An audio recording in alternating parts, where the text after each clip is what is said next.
इस समय की यात्रा में आपका स्वागत है, जहां हम धरती के सबसे पूजनीय शहरों में से एक मक्का के समृद्ध और गहन इतिहास का पता लगाएंगे।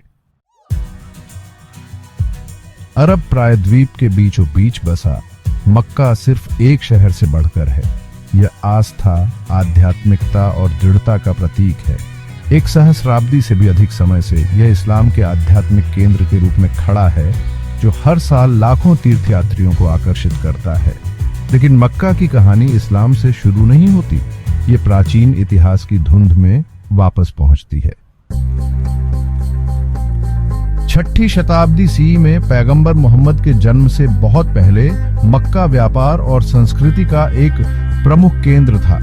कारवां मार्गों पर इसकी रणनीतिक स्थिति ने इसे एक हलचल भरा बाजार बना दिया। यमन, लेवेंट और उससे आगे के व्यापारी सामान और विचारों का आदान प्रदान करते हुए गुजरते थे। लेकिन जिस चीज ने मक्का को वास्तव में अनोखा बनाया वह थी काबा, शहर के केंद्र में स्थित घनाकार संरचना। इस्लाम से पहले के समय में भी काबा को पवित्र माना जाता था। अरब जनजातियों का मानना था कि यह इब्राहिम या अब्राहम और उनके बेटे इस्माइल द्वारा एकेश्वरवादी पूजा के घर के रूप में बनाया गया एक मंदिर था। हालांकि समय के साथ यह विभिन्न आदिवासी देवताओं का प्रतिनिधित्व करने वाली मूर्तियों से भर गया। मक्का के सबसे शक्तिशाली कुलों में से एक कुरैश जनजाति ने काबा और शहर के व्यापार पर नियंत्रण कर लिया। वे मंदिर के संरक्षक बन गए, तीर्थ यात्रा उद्योग से लाभान्वित हुए जो इसके चारों ओर विकसित हुआ था। यह वह दुनिया है जिसमें मोहम्मद इब्न अब्दुल्ला का जन्म लगभग 570 ईसा में हुआ था।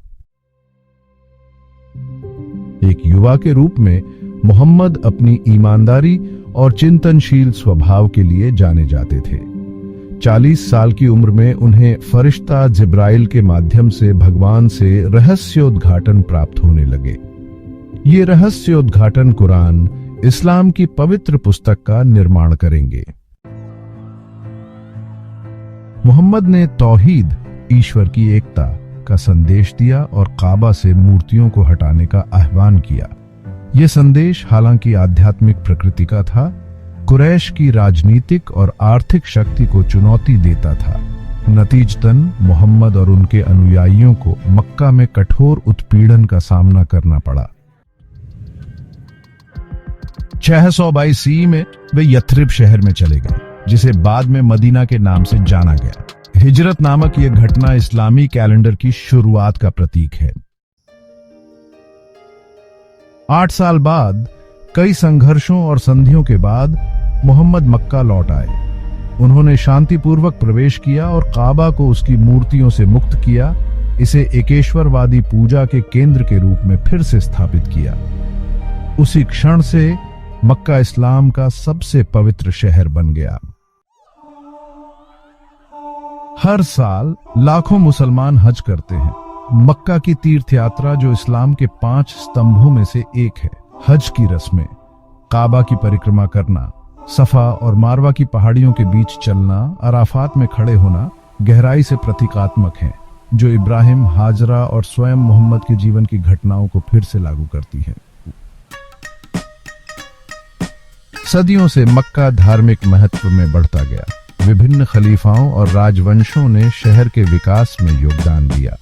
राजनीतिक उथल-पुथल और सत्ता परिवर्तन के बावजूद उमैयदों से लेकर अब्बासियों तक और बाद में ऑटोमन्स तक मक्का की पवित्रता अछूती रही।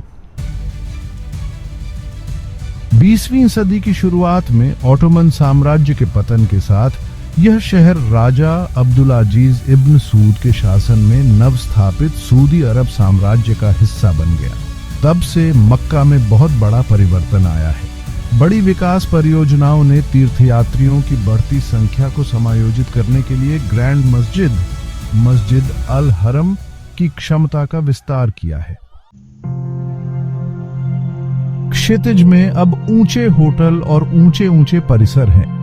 फिर भी केंद्र में काबा बना हुआ है, तेजी से बदलती दुनिया में निरंतरता का प्रतीक। आज मक्का सिर्फ एक शहर नहीं है, यह एक अनुभव है। मुसलमानों के लिए मक्का की यात्रा एक भौतिक और आध्यात्मिक यात्रा दोनों है, जो उन्हें सदियों की भक्ति, संघर्ष और एकता से जोड़ती है। यह एक ऐसा शहर है जिसने साम्राज्यों को उठते और गिरते देखा है, चमत्कार और प्रवास देखा है, और आस्था की स्थायी शक्ति का जीवंत प्रमाण बना हुआ है। मक्का के इतिहास के माध्यम से इस यात्रा में हमारे साथ जुड़ने के लिए धन्यवाद। इसकी कहानी आने वाली पीढ़ियों के लिए दिलों और दिमागों को प्रेरित करती रहे।